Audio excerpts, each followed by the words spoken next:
Hello everyone, Dr. Debem here. This is not a broadcast like in my previous videos, but an educative and enlightenment video series that will dissect the acts and arts of establishment of civic ownership of our country while preserving our own national integrity as citizens. Ironically and truthfully, the current government seems to be the best thing that would ever happen to Nigeria since her independence, or let's say since her democratic dispensation. Incidentally, it triggered and inspired the level of social awakening and responsibility that would drive Nigeria and Africa to her promised land. This aligns with the saying that necessity is the mother of all invention, and as well, the best of human capacity is found and tested in adversity. This is the story of Nigeria right now. Well, the first lesson on this series is recognizing the power of knowledge. So let's start with that. Life is founded on certain organic principles.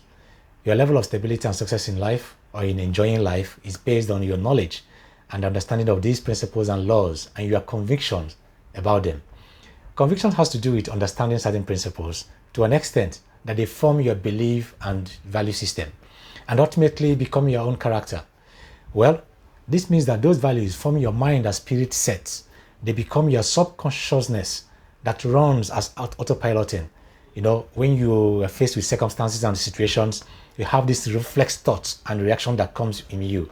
These are the basis that forms those reactions, and those are the subconsciousness.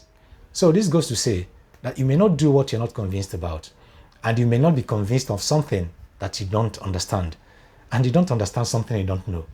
So this is the reason many people who are very religious will claim that they know God and they believe in God, and their knowledge of God does not reflect in their character and attitude.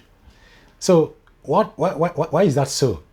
It's actually because, it's not easy to understand spiritual things, just like you find in, physical things. So because they do not understand, they know, but they don't understand the spiritual phenomenon and processes within that. So they are taught to believe by faith, even though they do not understand. But from inside, they are not convinced about God.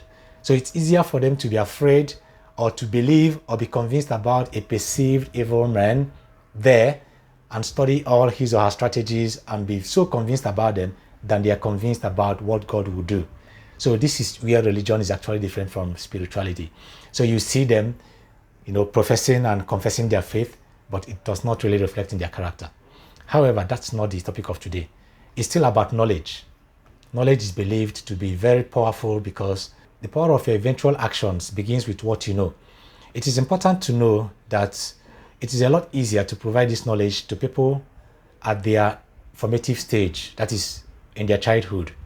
This is why you can destroy or make a future of any country by what you feed or educate their children, overtly or innocently.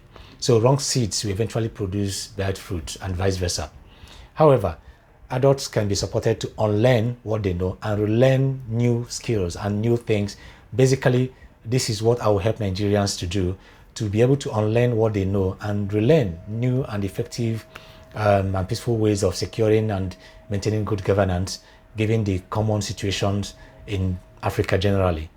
So, having known this, I will take Nigerians through the arts of dislodging any corrupt group holding us in captivity, or in hostage, through very civilized strategy that would completely minimize the risk of bloody confrontations. Now, for those who understand, there is nothing like bad news at all. It's part of the principles of life and nature. By the time I come to that lessons, you understand better. But with God, if that's the best way you can understand it, there is nothing like bad news. Our best is usually discovered in adversities. A typical example is our situation in our previous series, culminating in the recent events that you know now. The good news is that young Nigerians, for once in the history of our nation, have identified and tested their strength as a people. We have also tested the power of unity and have significantly obstructed the architectural plan of the oligarchy for the next government. We have collectively introduced the third force in our political structure without the conventional structure of criminality. And the force has been proven to be the most powerful civic force in Africa, despite the audacity of wrongs demonstrated by the bad elements in rigging our mandates, but enthrone the most powerful and lasting solutions to our greatness as a nation. Before I get to sharing these ideas, I will take you through the developmental process, through acquiring the knowledge, as in knowing the principles, understanding those principles and how they work, and being convinced about those principles, which will eventually form your belief and character that would inform your actions at the end. And these actions will eventually birth the desired outcomes by the time we apply this strategy. I will share the practical strategies in the last episodes of this series, and you will appreciate the strategies even more if you are fully convinced of the principles on which those ideas we are founded on. So in subsequent videos, you will learn the following in no particular order. First, you will learn how this principle has been exploited and explored inadvertently by the bad elements against our society, and also applicable in other African countries, and it works for them like fire. Secondly, you will understand the reason an eye for an eye could be counterproductive in this journey of hope. You will also understand the relationship between the animal and human in us. You understand why evil cannot survive anywhere in the world without the fruits of the good people.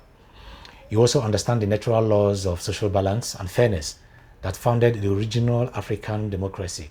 You also understand why and how you should forgive and free your hearts of the pains of oppression. You will learn that the strength and value of money depends on you. You also learn that you are the power that the oligarchy has, so they are powerless without you. You also learn the greatest ever secret strategy of the oligarchy that makes them very powerful and successful in any society that they belong. You also learn the organic relationship between the current youth movement and the new Nigerian order. You will learn how to pay our price to lasting freedom through what I refer to as cultural citizenship. And finally, I will share the strategies and actions in practical terms that will humble the oligarchy in our country and even in Africa, in any country in Africa, without risking bloody confrontations.